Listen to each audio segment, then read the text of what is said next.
Hello everyone and welcome back to Water Moon Cards. My name is Luna and I wanted to share my 2026 card of the year reading with you.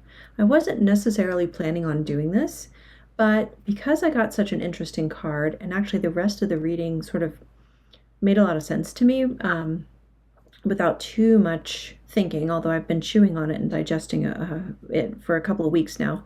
But even right out of the gate, it made a certain amount of sense. And so I wanted to look at this as an example of how to read a so-called negative or difficult card in a broader context, like a card of the year reading.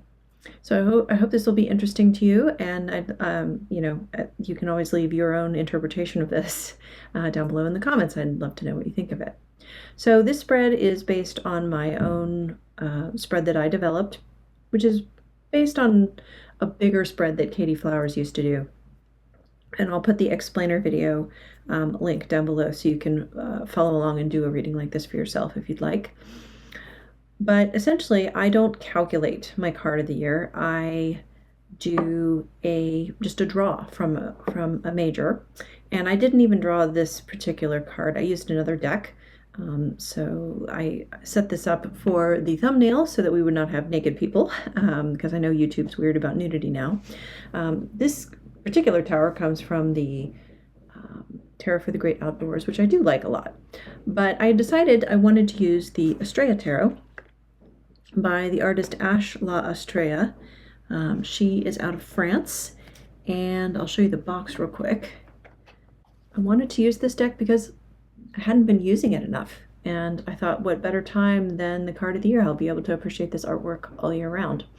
So this is based on the Noble Marseille deck, and yeah, I pulled out all the majors, I shuffled them, I asked the question, what is my energy for the year, what's going to happen this year, and I got the Tower. And I will admit, in that first little bit of time, sorry, there's snow shedding off the roof. In that first little bit of time after I drew this card, I actually turned it over right away, which I don't normally do. Normally I'd pull it, leave it face down on the table, and then draw the other cards and then look at them all at once.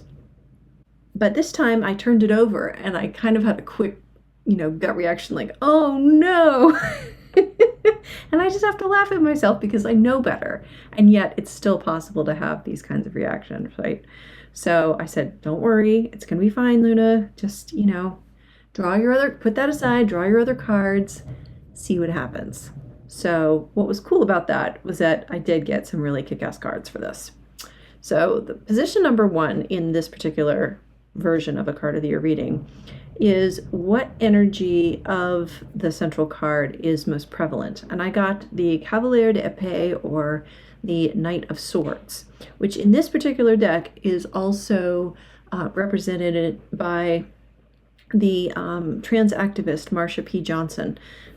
She was very active in San Francisco. She's affiliated with the Stonewall riots and the whole gay trans liberation movement, essentially. And I love Marsha P. Johnson for the Knight of Swords because she embodied, challenging authority, challenging the status quo, and kind of being relentless and ruthless about it. And so I take that as a really positive card in terms of the Tower because it feels much more empowering. It feels self-guided. This tearing down of something doesn't feel so much like something that's going to happen to me. It feels like something I'm doing by choice. And so that was a really good sign to kind of kick us off. I'll talk more about this in a second. And then my next card was, how do I use this energy, right, of wanting to tear down this house that I've built?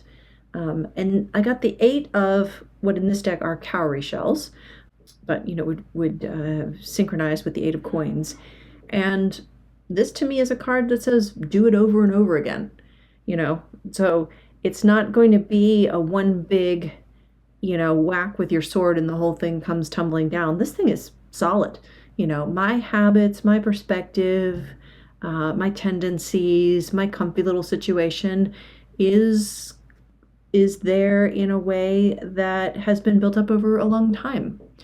And if there are obstacles related to that, they're kind of embedded in this, in the bricks and mortar. And so the way that I can tear it down is by chipping at it piece by piece, brick by brick, over and over and over again. Then this position here is like, what challenge might you face in doing that? And it's the Nine of Swords. So it's interesting that we have two swords cards, right? Kind of a positive swords card and maybe a not so positive swords card. But it makes sense to me that the Nine of Swords is here in this challenge position, because whether you look at it through a cartomantic expression or a traditional RWS expression, right, it brings up this idea of angst and difficulty in doing that. And so I read this to mean, doing this is probably going to turn up a lot of stuff for you. It's going to make you anxious. There's going to be times when it's very uncomfortable to keep coming back over and over and over again and challenging yourself and challenging yourself and challenging yourself. And that might get kind of exhausting. It might get, a little bit painful at times, having to recognize and really look at your own habits and your own mental states and the things that you tend to kind of do. And really take those on. And then what is the advice for working with this challenge? Well, it's to keep just doing it. So we go from the 8 to the 10 of cowrie shells or coins. But I also see this as being in community, which again may be a little RWS leaning, but even within the more cartomantic or the more Marseille kind of tradition, looking at all of these little groups of people and how they're all kind of together here. They're all supporting each other. They're all surrounding this central goal. And so when I get tired, I can lean on, my community, my values. The other thing that this card would represent to me is appreciating the lineage of the Buddhist group that I'm in, and really seeing that as a strength, because all of this kind of internal challenging of your habits, your assumptions, your views, anywhere you might feel stuck is kind of a central part of the Buddhist practice, the Buddhist path. And so seeing our teachers always talking to us about seeing how this has worked for other great Buddhists in the past and all that they've accomplished.